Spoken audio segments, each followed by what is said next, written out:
Thank you again for joining me for this short interview about the exam. We are really happy to have your film at our Women's World Film Festival this year, and I have some questions about it.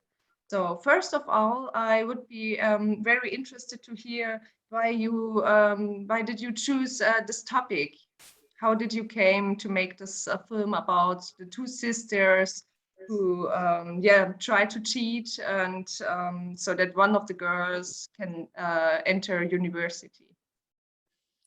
Yes, actually, in Iraqi Kurdistan, there is very a big stress about the final exam in 12th grade of school. I mean, the last year of school, and the exam, the final exam to enter to the university. It's very stressful for families, for students. I know that this is a problem everywhere. I mean, in many countries you can find this, but me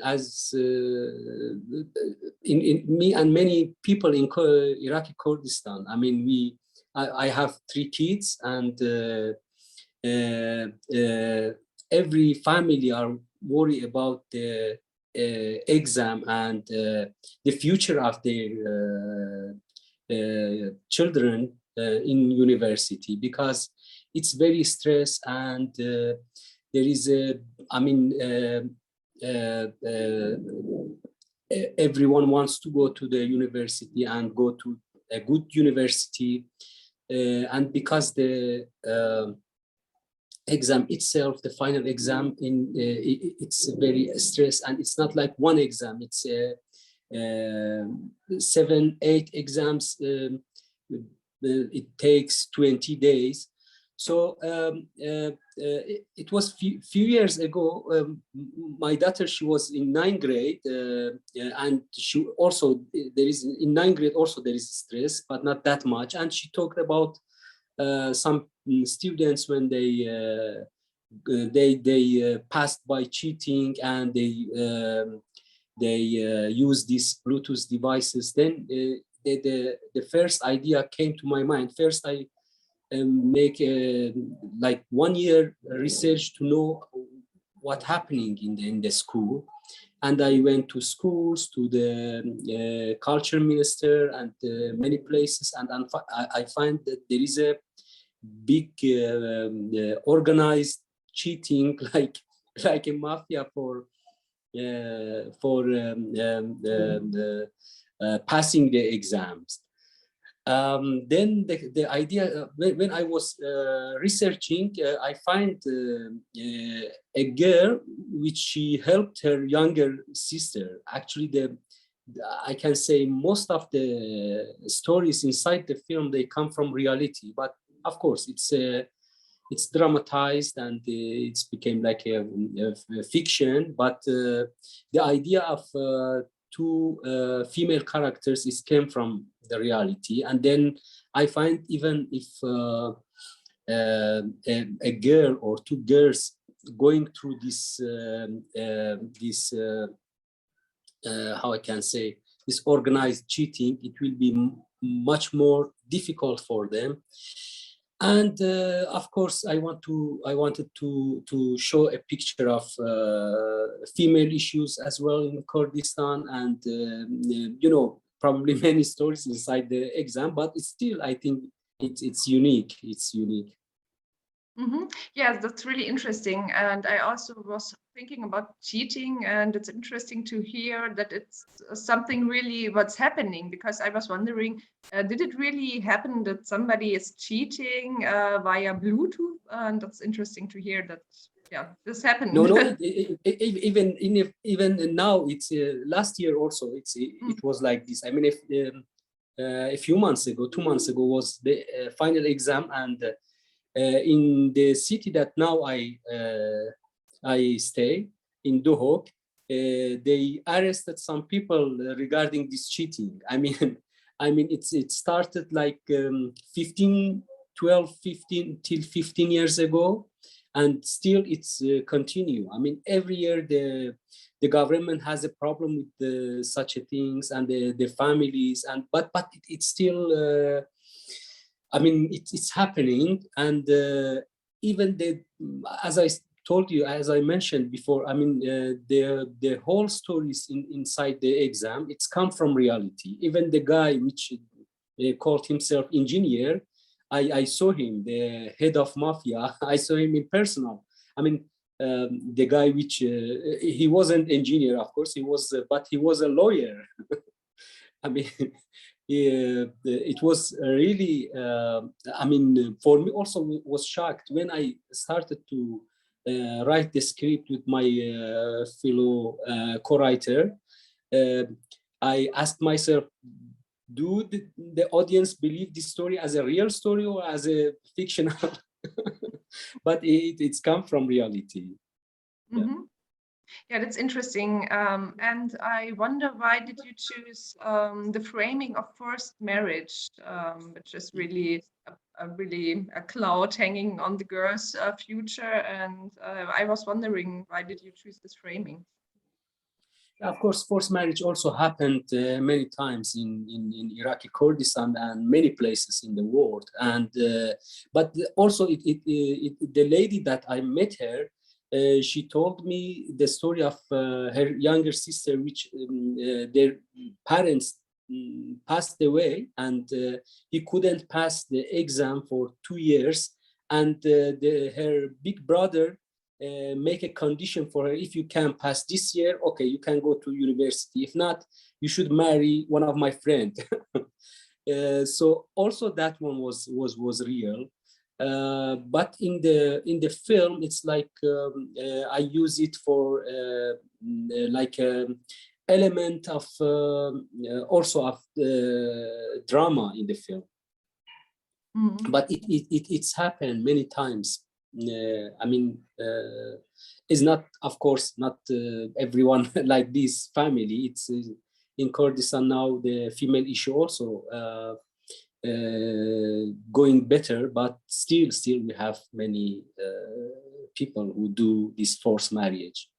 Mm-hmm. And do you see any change in forced marriages? I mean, is there something happening in the recent years? Yeah, I mean, of course. Yeah, yes. No, we I mean, now we have a better situation in compared with the like 20, 30 years ago, 10 years ago even.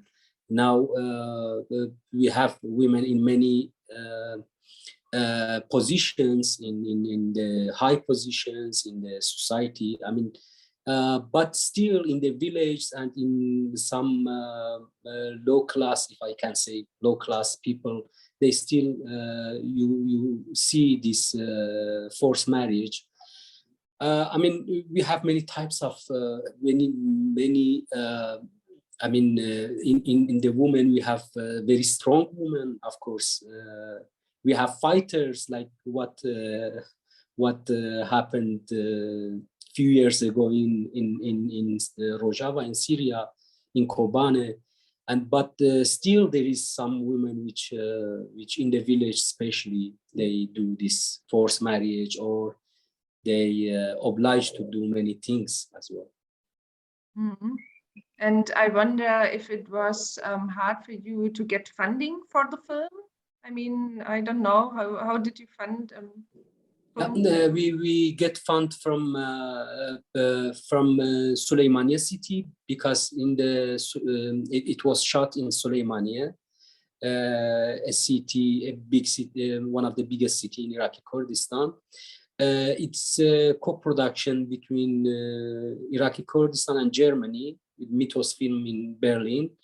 We also got fund from Doha Film Institute from Qatar, and we got a small share, a small fund from local TV in Iraqi Kurdistan. Mm-hmm. And did you have any problems shooting the films in terms of political issues, for example?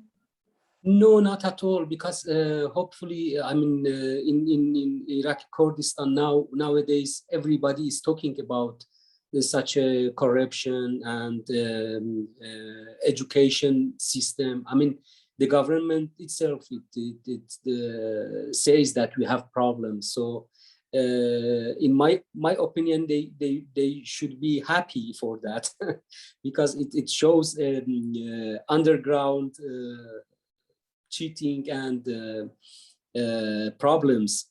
But till now, we didn't screen the movie in Kurdistan. But during the shooting, no, I can say the fund that we got from Soleimani City, it was belonged to a Ministry of Culture. They fund it, and but till now they didn't see the movie. The guy which only they read the script in Soleimaniye, so they were agreed to fund the film, and I think they will like the film, because the film is not like yeah, of course there is a corruption, or we show some pictures in Kurdistan, but as I said, because everybody is now worried about, and I mean, the government itself, they want to solve this problem. I mean, they know there is a problem in education system. Last 2 weeks, I think, 2 weeks ago, there was a big conference about how they can solve the problems of education in Kurdistan. Mm-hmm. And how did you find your protagonists? The both female characters, they are first time actor. I mean, they never been in front of the camera. At the beginning, I wanted to find to bring the famous actress, but at the end I decided to find from the region, from the city, the actress.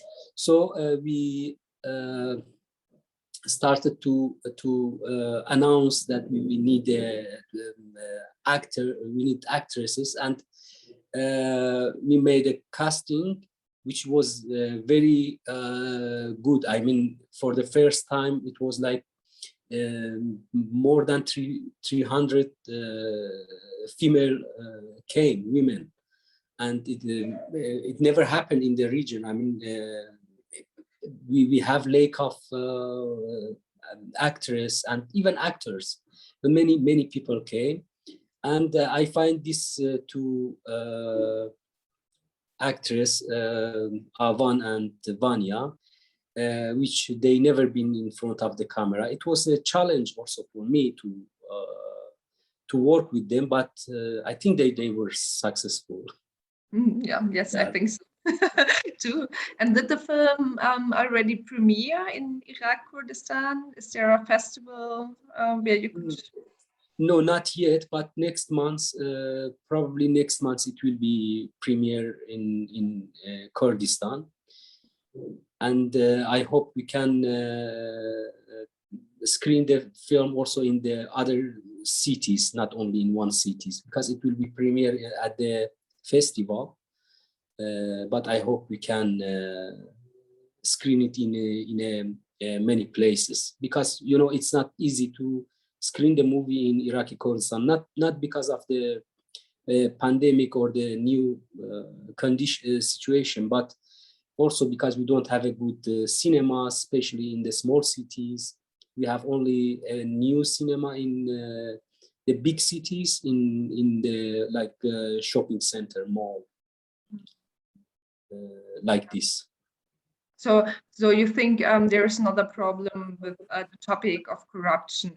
No, so this is not a problem by you, why it's difficult to find places to show it. No.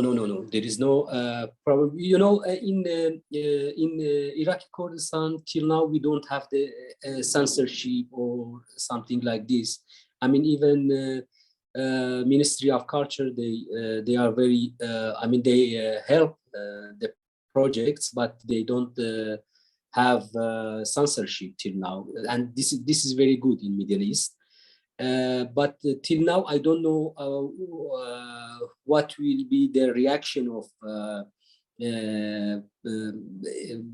politicals or the normal peoples in Kurdistan. But I think they will like the film, and there is no problem of not the shooting, not during the shooting, not for screening. Yeah, that's great to hear. And one last question: do you have an upcoming project, something in your mind? What's next after the festival premieres and cinemas release? Actually, I'm working on two projects, but I don't know which one will be my first. I mean, I am writing. I am in a script writing process. But you know, filmmaking in our region is not easy. So I hope I can do easily my next project, probably next year. Okay, yeah, thank you.